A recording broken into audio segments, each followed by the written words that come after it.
ഇന്ന് തന്നെ ഡൗൺലോഡ് ചെയ്യൂ. കാണൂ നിങ്ങളുടെ ഫേവറേറ്റ് ഷോസ്. സർജറിയോ? സർജറി എന്ന് കേൾക്കുമ്പോ സാറിങ്ങനെ പേടിക്കുന്ന എന്തിനാ? ഇപ്പൊ അതിനൊക്കെ പുതിയ മെത്തേഡുകളില്ലേ സാർ?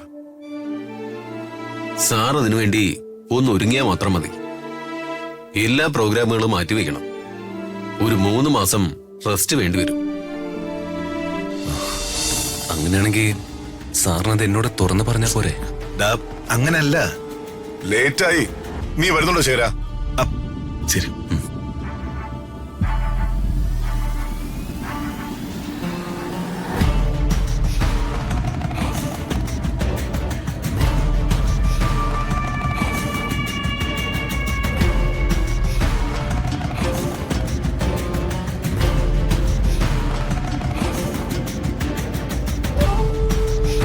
രാജു, ദാ പിയൂൺ വന്നു.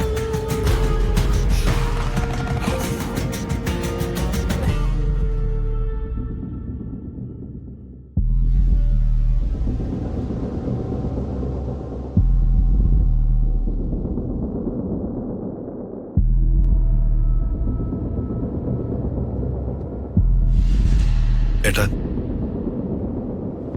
രാജുവിന് എന്തൊക്കെയോ സംശയങ്ങൾ തോന്നി തുടങ്ങിയിട്ടുണ്ട്. അതുറപ്പാ. അവന് സംശയങ്ങൾ തോന്നിത്തുടങ്ങുന്നത് സ്വാഭാവികം. ഇല്ലെങ്കിൽ അവൻ മണ്ടനല്ലേ ശേര. അവനിത് അറിയാതിരിക്കുന്നിടത്തോളം കാലം അവന് നല്ലത്. എന്റെ കാര്യം അറിഞ്ഞാ എന്നെക്കാൾ കൂടുതൽ അവൻ വിഷമിക്കും. എന്നോട് ആത്മാർത്ഥയും സ്നേഹമുള്ള അവനെ ഞാൻ എങ്ങനെയാ വേദനിപ്പിക്കുക? രാജു ഹൃദയം കുട്ടികളാ. അവരുടെ സന്തോഷങ്ങളായിട്ട് പോട്ടെ. അവൻ അറിഞ്ഞ ഉറപ്പായിട്ടും മോളും അറിയും. അത് വേണ്ട. ശേഖര, ഡോക്ടർ എന്തിനാ ഇത്ര അത്യാവശ്യമായിട്ട് വിളിച്ചിരിക്കുന്നത്? എന്തോ വല്ലാത്തൊരു ടെൻഷൻ.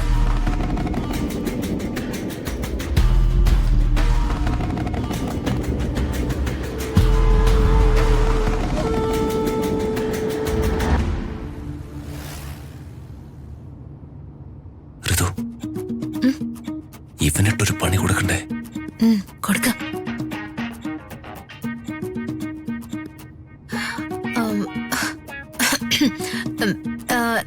രാജു, എനിക്ക് വല്ലാതെ ദാഹിക്കുന്നു. വെള്ളം എടുക്കാൻ മറന്നുപോയി. അതിനെന്താ, ഒരു കുപ്പി വെള്ളം മേടിച്ചാ പോരെ? അതിപ്പോ വെള്ളം മേടിക്കാൻ ഇത്ര ആലോചിക്കുന്ന എന്തിനാ? പിയൂണല്ലേ മുന്നിൽ ഇരിക്കുന്ന. അയാളോടെ ഒരു കുപ്പി വെള്ളം മേടിക്കാൻ പറ. ആഹാ, അത് ശരിയാണല്ലോ. ഞാനതങ്ങ് മറന്നുപോയി. പിയൂണെ, പോയി ഒരു ബോട്ടിൽ മിനറൽ വാട്ടർ വാങ്ങി വാ. എന്നെ കൊണ്ടൊന്നും പറ്റില്ല. ആഹാ, പറ്റില്ലെന്നോ? MD പറഞ്ഞ ഒരു 7-ാം കൂലി പിയൂണ് അനുസരിക്കില്ലേ? പോയി വെള്ളം വാങ്ങിക്കൊണ്ട് വരാൻ. താൻ പോന്നോ ഇല്ലെങ്കിൽ ഞാൻ അച്ഛനെ വിളിച്ച് പറയണോ? ഞാൻ ഈ പിയൂണിന്റെ വേഷത്തില്. അതിനെന്താ, താൻ പിയൂണല്ലേ. പോയി വെള്ളം മേടിച്ചിട്ട് വാ. ഡ്രൈവർ, വണ്ടി ഒന്ന് നിർത്ത്. ശരി മാഡം.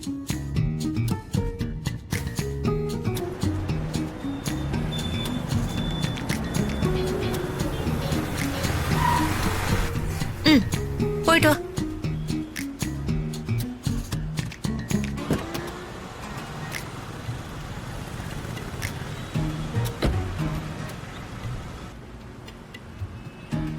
പണി കൊടുക്കുന്നെങ്കിൽ ഇങ്ങനെ കൊടുക്കണം.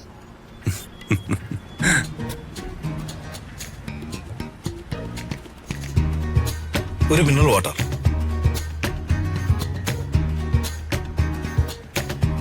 അളിയ, അത് നമ്മുടെ ദീപകല്ലേ അളിയ? അത് അതെ അളിയ. ഇവനെന്താ ഈ പ്യൂണിന്റെ വേഷത്തില്? നിങ്ങൾ വന്നേ, നമുക്കൊന്ന് നോക്കാം. വാ.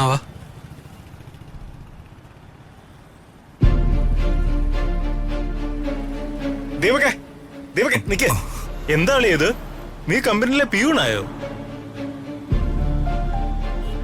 ഇവൻ MD ആണ്, തേങ്ങയാണെന്നൊക്കെ പറഞ്ഞ് നമ്മുടെ അടുത്ത് വരെ തള്ളിയതാ. ഇവൻ പ്യൂണാ. പോലെ അളിയ, എന്തെങ്കിലും ഒരു മറുപടി പറഞ്ഞിട്ട് പോ. കൈയെടുക്കടാ. നീ എന്തിനാണ് ഇങ്ങനെ ചൂടാവുന്നത്? പ്യൂണാണെങ്കിൽ അങ്ങ് പറഞ്ഞാ പോരെ? അമ്മാവ് മന്ത്രിയാണെന്ന് പറഞ്ഞ എന്തൊരു അഹങ്കാരമായിരുന്നു. അമേരിക്കന്ന് തിരിച്ചു വന്ന നാളു മുതല് ഞങ്ങളോടൊക്കെ എന്ത് തള്ളായിരുന്നല്ലയാ. പ്രതാപവർമ്മയുടെ സ്വത്തിന്റെ ആകെയുള്ള അനന്തരാവകാശി ആ ഋതികയെ കെട്ടി വർമ്മ സാറിന്റെ എല്ലാ ബിസിനസ്സുകളും ഏറ്റെടുക്കാൻ പോകുന്നു. ഇപ്പൊ പ്യൂണ്. അത് സൂപ്പറാ. ആർക്കടേ മിനറൽ വാട്ടർ?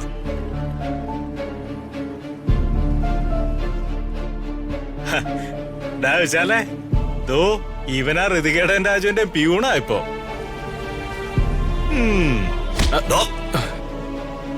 എന്റെ കൺട്രോള് പോയി നിൽക്കുക. ഈ സമയത്ത് ഒരാളെ കൊല്ലാൻ പോലും ഞാൻ മടിക്കില്ല, പറഞ്ഞേക്കാം. ഇവനെന്താ ഇങ്ങനെ? ആർക്കറിയാം.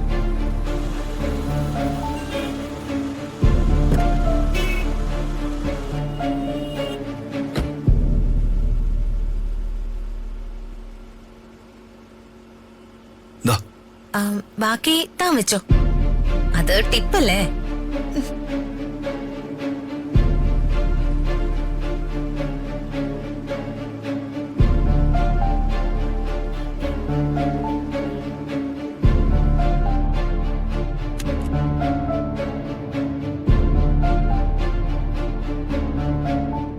വേണ്ട, ഇപ്പൊ വേണ്ട. സിറ്റുവേഷൻ ശരിയല്ല. ഇവളെ ഇവനെ ഞാൻ എന്റെ കൈ കൊണ്ട് തന്നെ അവസാനിപ്പിക്കും. വരട്ടെ.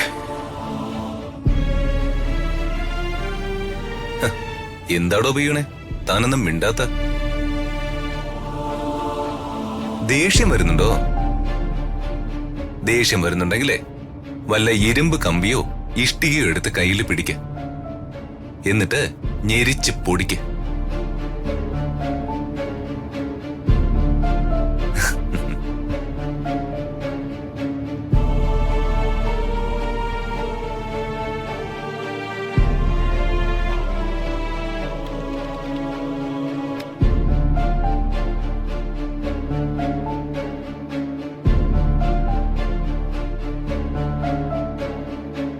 സർ, ഇനിയെങ്കിലും ഞാൻ പറയുന്ന കാര്യങ്ങൾ നീട്ടിക്കൊണ്ടു പോകരുത്. എന്തായാലും നമുക്ക് ചെറിയൊരു സർജറി വേണ്ടിവരും. സർജറിയോ? സർജറി എന്ന് കേൾക്കുമ്പോ സാറിങ്ങനെ പേടിക്കുന്ന എന്തിനാ? ഇപ്പൊ അതിനൊക്കെ പുതിയ മെത്തേഡുകളില്ലേ സർ? സാർ അതിനുവേണ്ടി ഒന്ന് ഒരുങ്ങിയാൽ മാത്രം മതി. എല്ലാ പ്രോഗ്രാമുകളും മാറ്റിവെക്കണം. ഒരു 3 മാസം റെസ്റ്റ് വേണ്ടിവരും. ഓപ്പറേഷൻ ഉടനെ പറ്റില്ല ഡോക്ടർ. അങ്ങനെ പറഞ്ഞാൽ എങ്ങനെ വർമ്മ സാറേ? ഞാൻ സാറിനെ ഭയപ്പെടുത്തുകയാണെന്നൊന്നും കരുതരുത്. ഓരോ ദിവസം ചെല്ലുന്തോറും സാറിന്റെ അസുഖം കൂടിക്കൊണ്ടിരിക്കുക.